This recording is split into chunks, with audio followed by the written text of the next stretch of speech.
Mis queridas hermanas, no puede hacer que esto funcione un poco mejor. Lo hago desde...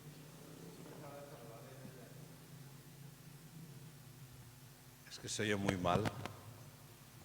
Y si voy a comentar la palabra de Dios, a menos que me puedan oír, ¿no? Hay gente que me oye pero no me escucha, la mayoría. Pues entonces eso. Hoy celebramos o hacemos la memoria de Cristo Rey del universo, ¿verdad? Por eso supongo que se habrán preguntado por qué llevamos la estola blanca hoy, porque normalmente tocaría de color verde. Pues es blanca porque hoy es la festividad de Cristo Rey del universo. Y es curioso porque es una celebración de algo que Cristo nunca quiso. Cristo nunca quiso ser rey. ¿Recuerdan ustedes cuando Satanás le sube encima de la montaña y le dice: si me adoras, todo esto que ves, todas las tierras, los continentes, los reinos, todo será tuyo? Y Jesús lo mandó con viento fresco a otro sitio. O cuando multiplicó los panes, que la gente lo buscaba para proclamarlo rey y él se escondió para que no lo hicieran. O simplemente lo que él dijo: yo vine para ser servidor y no para que me sirvan. Son esas contradicciones que tenemos los seres humanos. Eso fue un papa que se le ocurrió proclamar a Cristo Rey del universo para que todo el mundo supiera bien claro quién manda: Cristo y después el papa. Es una cuestión histórica. Nosotros hemos de recuperar lo que realmente significa eso. Escuché una homilía de un sacerdote ayer que decía que hoy celebramos que Cristo era rey y juez. Pues ni rey ni juez. ¿Quién me ha hecho a mí juez de ustedes?, decía Jesús. Yo no he venido para juzgar, sino para salvar. Yo no he venido para juzgarles, sino para decirles cómo conseguir la salvación. Por eso, la lectura de hoy es ideal para entender qué quiere Jesús de nosotros. ¿Qué significa el reinado de Dios? Según los estudiosos de la palabra de Dios, no existe ningún texto parecido a Mateo 25 en ninguna de las tradiciones religiosas del mundo antiguo, ni en Egipto, ni en Babilonia, ni en Siria, que eran los países que más influyeron en la redacción de la Biblia. No existe nada parecido en todo lo que se ha encontrado. Tampoco existe en la tradición griega ni romana. Esto surge como algo totalmente nuevo.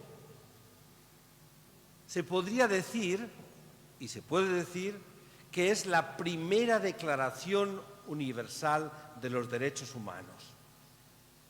Aquí Jesús, por medio de San Mateo, nos explica precisamente que Él se hizo humanidad, se hizo uno de nosotros, para que nosotros lo descubriéramos y por Él llegásemos a la salvación. Fíjense que en la lectura de hoy el juicio se lo hace cada uno a sí mismo. ¿Cuándo, Señor, te dimos de comer, de beber, te vestimos, te visitamos en la cárcel o cuando estabas enfermo? ¿Cuándo acogimos un forastero en nuestra casa? Cada vez que lo hicieron con uno de estos más pequeños, conmigo lo hacían. Él no dice: es como si conmigo lo hicieran. Es parecido, no. Jesús se identifica absolutamente con aquellos que hoy estamos nombrando. Él se identifica absolutamente con nuestra capacidad o no de ser solidarios con los demás. Fíjense que aquí en el Evangelio, y eso es muy importante, Él no está diciendo: tú tienes la culpa de que ocurra eso. No dice eso. Porque tú tienes la culpa de que haya pobres. Tú tienes la culpa de que haya enfermos. No. Aquí no analiza culpables, sino si tú fuiste indiferente al sufrimiento de los demás o fuiste capaz de tener empatía, misericordia y ponerte en su lugar y actuar a favor de ellos. Aquí no hay un juicio de culpables. Todos sabemos quiénes son los culpables de esto. En general son los poderosos, los ricos, y en nuestro pueblo hay que añadir los politiqueros de un partido que es para delinquir, que ha arruinado nuestro país y lo arruina cada día más. Aquí nos pregunta Jesús si nosotros sabemos qué es ser cristianos. Porque si se fijan, aquí la división que hace Jesús no es entre creyentes y no creyentes. ¿Se han fijado? Aquí habla de pueblos, de los pueblos de la tierra. No habla si es de esta religión, de otra religión, de este partido, de otro partido, si eres hombre, si eres mujer, si eres un cura, si eres un laico. Aquí no se presentan estas divisiones que hemos inventado los seres humanos. Aquí habla de todos los pueblos de la tierra, porque todos tendremos que dar cuentas a Dios de nuestro comportamiento con los demás, de cómo nos hemos comportado con los demás. Y no hay otra cosa, porque el cristianismo lo que marca es un estilo de vida, una forma de ser en que el otro que sufre, el pobre, es primero. Y es lo primero. Después todo lo demás. Ahora se ha puesto muy de moda, por ejemplo, hacer adoración al Santísimo, ¿verdad? Incluso en algunas iglesias en nuestra diócesis han hecho templos, una especie de templos al margen de donde se celebra la Eucaristía. ¿Ustedes se creen que se puede hacer adoración al Santísimo olvidando al hermano? Eso es idolatría. Eso no es Jesucristo. Tú no estás adorando a Jesucristo. Tú te estás escondiendo de la carne real de Jesucristo, que es la carne de nuestro hermano que sufre. Cuando se separa el Santísimo de la Eucaristía y del servicio a los pobres, cuando se quiere hacer una especie de cielo donde yo me vaya a refugiar para olvidarme de los demás, eso es idolatría. No es cristianismo. Porque Jesús no nos habló de adoración del Santísimo.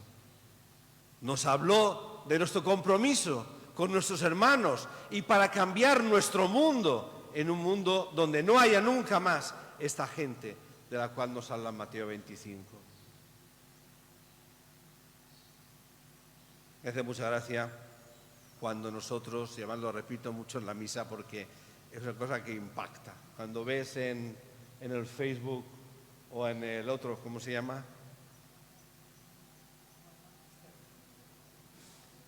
No sabemos cómo se llama. Voy a creerme yo que no saben cómo se llama el otro. Anda que. Cuando sale por el Facebook, por Instagram o cualquier parte, gracias Virgencita porque gracias a ti no sé qué, no sé cuánto. Y sacan fotos del divino niño Jesús, fotos del corazón de Jesús, fotos de la Virgencita. Y esos mismos que lo sacan son los que están haciendo daño a los hermanos, los que se olvidan del pobre, los que se olvidan del necesitado. Eso no solamente es hipocresía, eso es la demostración que aún 20 siglos después de esta lectura seguimos sin querer comprender lo que es ser cristianos. Ser cristianos no son devociones a santos ni a vírgenes, son opciones por Jesucristo, de decirle que sí a Cristo en nuestra vida y que se viva cada día ese sí, como María. Un sí que nos hipoteca y hace comprender que la felicidad no está en encerrarme en mi casa con mis cosas, sino en ser capaz de mirar a mi alrededor y ver dónde está Cristo. ¿Y dónde está? Tuve hambre, me diste de comer. ¿Y eso sabe qué me recuerda? cuando en tiempo de la pandemia los jóvenes iban a buscar comida para la gente que sufría hambre y les decían que no. Aquí en San Roque, en casas, les decían que no iban a dar comida. Tuve hambre y no me diste de comer. Tuve sed y no me diste de beber. Estaba desnudo y no me vestiste. Estaba en la cárcel y no me visitaste. Estaba enfermo y no viniste a verme. Era forastero y no me recibiste en tu casa. Pero Señor, ¿yo cuándo he hecho eso? La pregunta de esta gente ya se sabe que no ha entendido qué es ser cristiano. Cada vez que dejaste de hacerlo a uno de estos mis hermanos, a mí me lo dejabas de hacer. Y ese a mí es tan radical, que marca el estilo del ser cristiano. Muchas veces hemos predicado aquí en la iglesia que el cristianismo se encuadra en dos textos fundamentales del Evangelio: Mateo 25, que hemos leído hoy, y las bienaventuranzas. Eso es lo que marca lo que es el cristiano. No devociones a los santos, no devociones a imágenes, que eso son supersticiones y muchas veces idolatrías, sino en una vida vivida a favor de los demás. Por eso es imposible, fíjense que les digo, es imposible que un cristiano sea corrupto. Si lo es que no es cristiano, porque la corrupción mata. Por eso son asesinos los corruptos de nuestro país. Asesinos, porque les roban el medicamento a nuestros enfermos, porque hacen que la educación, en lugar de ayudar a nuestros jóvenes, les convierte en delincuentes, porque hacen que nuestra gente pobre no pueda recibir ni ayudas porque se lo quedan todo ellos. Imposible que un corrupto sea cristiano, porque jamás un cristiano, nunca, haría daño a una sola persona, y menos todavía a los preferidos de Dios. Es importante, y no olvidar nunca, que esos derechos humanos, a no tener hambre, a tener casa, a tener para beber, a tener para vestirse, a no tener que estar enfermos, esos derechos humanos son los derechos de Dios. Yo me acuerdo, hace unos años, no voy a decir su nombre, salió por televisión una señora que era en este momento era, no sé si era diputada o era, bueno, parlamentaria, una señora muy católica, de esas que se arrodillan cuando comulgan, y que la Virgencita, y que llevan un rosario siempre aquí envuelto, pura hipocresía, diciendo, ¿qué es eso de los derechos humanos? Decía, eso de los derechos humanos, los presos tienen derechos humanos y los demás no. Y yo lo vi por televisión cuando decía eso, la vi por televisión. Y pensaba dentro de mí, ¿cómo es posible que 20 siglos después sigamos sin haber entendido el Evangelio? O cuando, ¿recuerdan ustedes cuando aquellos en Argentina, aquellos 5 jóvenes mataron a un joven? ¿Recuerdan? Que era de por aquí. Salía por televisión, habría que matarlos también a ellos, habría que hacerles pena de muerte, que los encierren para toda la vida. La Virgencita, hemos rezado. Odio, rabia, para que maten a esos jóvenes también, ojo por ojo y diente por diente. Qué pena me daba esa gente. Yo a la mamá y al papá lo entendía, porque en los momentos esos no se sabe lo que se dice. Pero hicieron entrevistas aquí en Paraguay a supercatólicos, deseando la muerte de esos jóvenes. No decir, bueno, vamos a ver qué hacemos para poder salvar a estos jóvenes. A ver qué se puede hacer para recuperar su vida. Sí, que vayan a la cárcel, que vayan, pero hay que trabajar por ellos. Hay que ver cómo conseguir salvar su vida, cómo conseguir que puedan continuar, que un error tan gordo de su vida no se convierta en su muerte. No. Católicos, apostólicos y romanos deseando que les mataran y deseando que toda la vida se pudrieran dentro de la cárcel. Y así podría ir contando casos. Aquí mismo, en San Roque. Ah, son católicos de San Roque. Dicen que, yo no me lo creo, y soy el pastor de esta iglesia, así que imagínense ustedes. ¿A quién han votado para la Junta Municipal? ¿A los más católicos de todo el pueblo? ¿A los más practicantes? ¿A los que van a misa todos los domingos? Si hay gente que no sabe leer ni escribir, si hay gente que jamás ha hecho nada por sus hermanos, si hay gente que no les importa en absoluto el futuro del pueblo, lo que quieren es ver cómo sacar plata, a esos votamos. Ah, yo soy católico. ¿Qué eres católico? ¿Pero por qué mientes?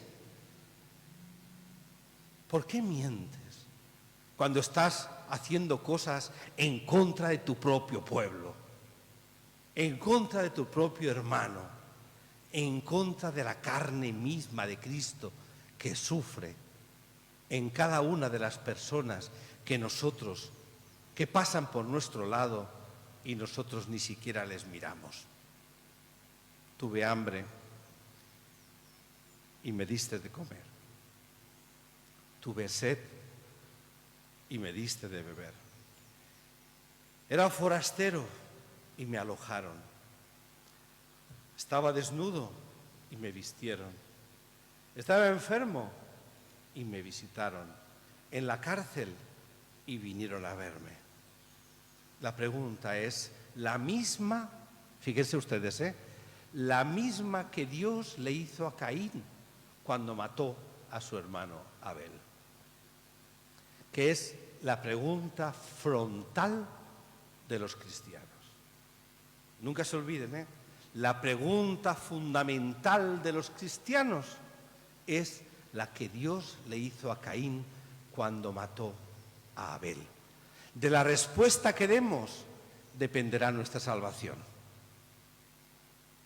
¿Qué le preguntó?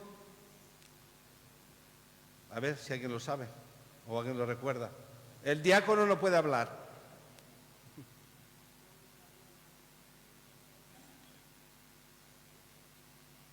Vanessa tampoco. ¿Dónde está tu hermano?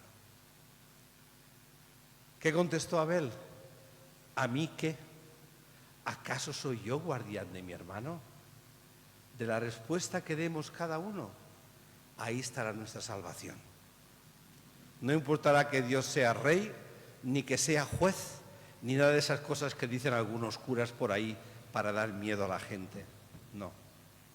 La respuesta la va a dar tu propia vida. Y cuando tú te encuentres cara a cara con Dios, te dirá eso simplemente. ¿Dónde está tu hermano? ¿Qué hiciste con tu hermano? Y ahí tenemos nuestras manos para decir la respuesta. Porque ustedes saben que ante Dios no hay mentira posible. A mí no paran de engañarme constantemente, porque soy bobo, yo lo reconozco, pero en fin, es otro problema. A Dios no le engañamos. ¿Qué has hecho con tu hermano? ¿Qué has hecho con tu hermano? No importarán juicios, ni poner a la izquierda ni a la derecha, no importará nada de todo eso, simplemente tu respuesta. Has tocado la carne de Cristo. Es que yo iba a hacer adoración todos los días 1 hora. ¿Y por qué no ibas a ver un enfermo todos los días 1 hora? No digo que esté mal hacer adoración, cuidado. No voy a decir que la adoración sea mala, pero la adoración es el resultado de otras cosas más importantes. Jesús no se quedó entre nosotros para que lo adoremos, sino para que lo comamos. Y al comerlo seamos Cristos vivos en medio del mundo. Bueno, que así sea.